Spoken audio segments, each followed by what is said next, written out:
Hey everybody, it's Sharon coming to you live from Sue's Orchards. Everybody left for the day.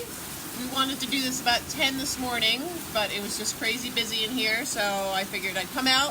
It's now pouring down rain, which we're okay with. We could still use the rain. And I just want to do a sweet corn update and do a little sweet corn 101 on cooking. So if you have questions or comments or thumbs up, please put that in for us. We appreciate that. It helps us reach more people. And we're going to have more questions about sweet corn and peaches, so I think we'll do a 102 video as opposed to the 101 that this one is. So the first announcement is the sweet corn. Our sweet corn is here. We picked some. It's a bicolor called Espresso. It's really delicious. We had a lot of issues this year because it was very, very, very dry. Hey Marianne, glad to see you coming in.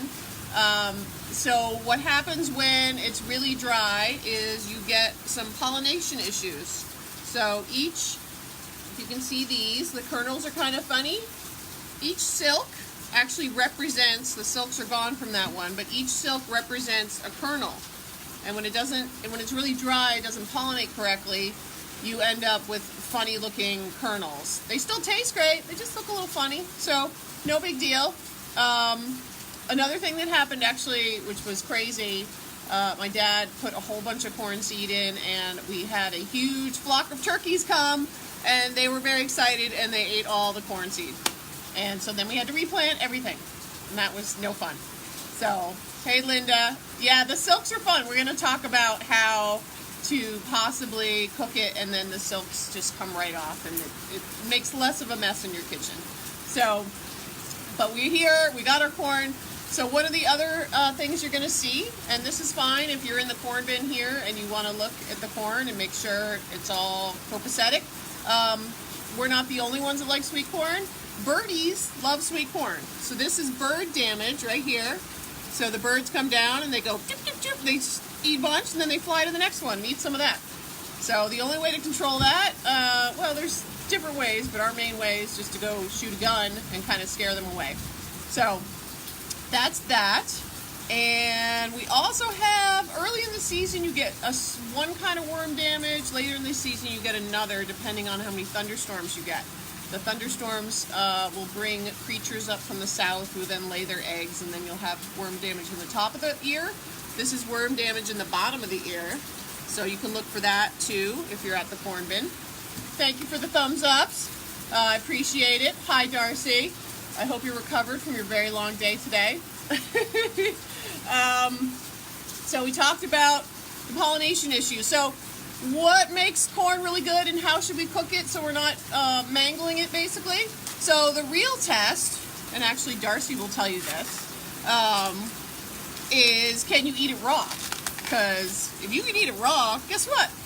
It's going to be fantastic as long as you don't overcook it. So that's important. So this, really good. If you can eat it like that, you know it's good. And you can do that with our corn. It's always fun to do this at the corn bin because a certain number of people have never even considered this. So it's a big deal. I mean, it's not a vegetable, it's a grain, but it's really good. So, I didn't really eat lunch. So, sorry. I'm eating on camera, that's really bad. So how do you cook corn? Oh my god, it's really raining now. It's really loud. I hope you can hear me. Can you hear me? Give me a thumbs up. Hey Brenda, hey Frank. Hey Lori, thanks for checking in. When will the brownies be in? I don't know if we're making brownies tomorrow. I have to get back to you on that. Just give us a call in the morning. So, the big thing with corn, right? Get it fresh. Don't wait to use it, okay? We don't grow the corn that you can keep for a week. That's the stuff in the supermarket. Our corn is called sugar enhanced.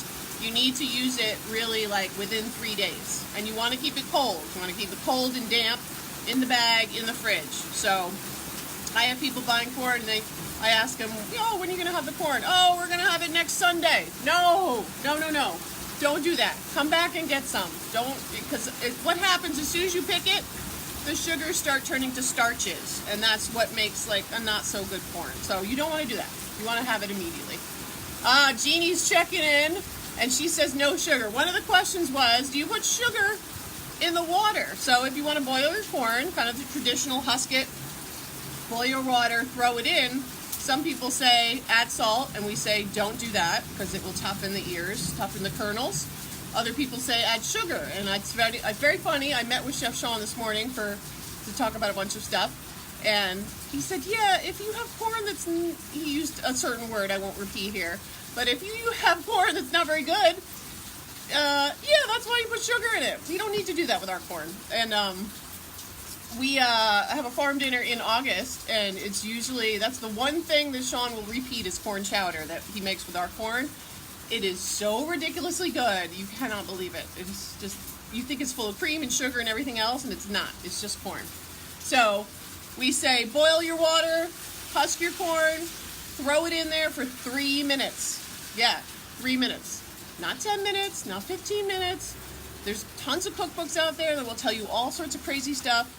Do not listen to them, okay? 3 minutes. Wee bit of sugar, maybe, Linda. I don't know. We have to test this out. Let's see. Joby? I don't know how you pronounce that. 2 to 3 hours in cooking. Yes, that I was going to talk about that next. So that's another technique besides boiling it. You can do microwave. You can do it in the husk, 3 to 4 minutes. Supposedly the silks come right off. I kind of never do that. I'm kind of a purist and I always boil it. Or on the grill in the husk, same thing. We also saw a really fun video on Facebook where somebody, the whole ear went in the pot like this, and then they boil it for 10 minutes, which I think that's too much. Boil it, take it out, chop this end off, and then the corn just slides right out of the husk. So I'm definitely going to try that out, and I will post that link to that video, which has a ton of views. It's kind of amazing. And everybody can check it out and see how it goes. Yes, 3 minutes, Deborah. We're all about the 3 minutes. When you overcook your corn, you're just ruining it. So don't do it. We got some people coming to the Speakeasy, even though it's raining tonight. Speakeasy is tonight, Friday and Saturday night till 9 o'clock. Let's see, Jen here that works here, she said she soaks it in water, as Joby said, and wraps it in foil and cooks it on the grill. So if you want to chime in with how you cook your corn and share, we appreciate that.